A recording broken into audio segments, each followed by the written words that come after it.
Loving and giving, the ultimate stain remover.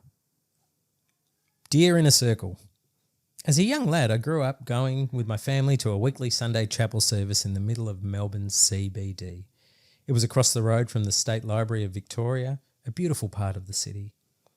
One Sunday, a man appeared out of the front of the library holding up a sign. Free East Timor, it said. Week after week he showed up, holding the sign aloft.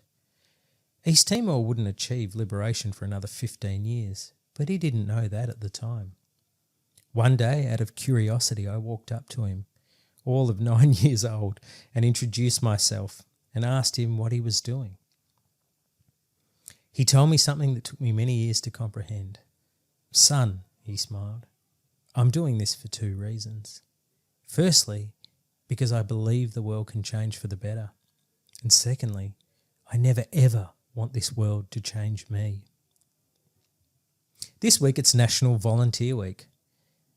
Wayside Chapel, like civic society, wouldn't exist without our precious volleys. We couldn't exist without our precious volleys.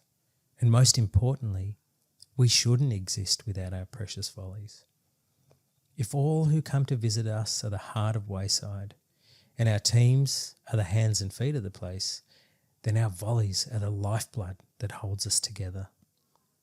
The theme this year for National Volunteer Week is Change Makers. At Wayside, we have an army of change makers who don't brandish weapons of war. Instead, they arm themselves with teaspoons that are full of sugar, hands that carefully select items of warm clothing according to the personal tastes of the just showered visitor, and arms to hug someone sorely in need of some healing contact.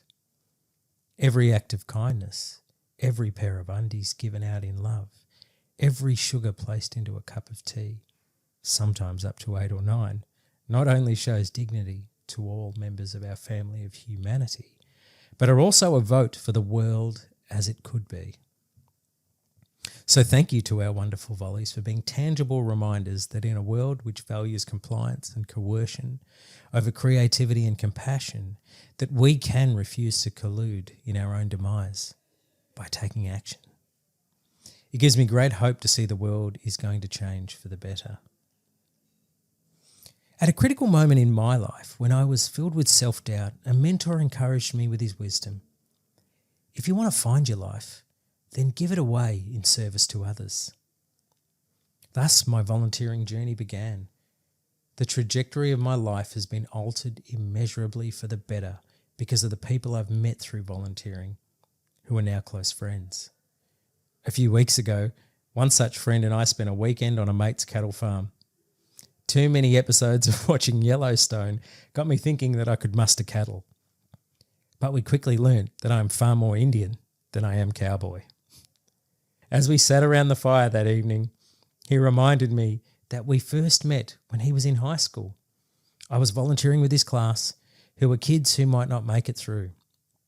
At lunchtime, the students usually played football in the local field, but on one particular day there was a stolen, burnt-out car that had drawn their attention, left in the middle of the paddock.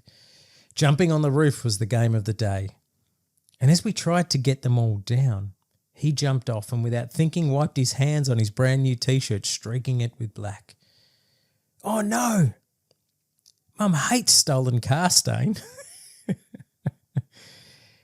His life could have gone in any direction, but he too has chosen a path where he now also serves his community.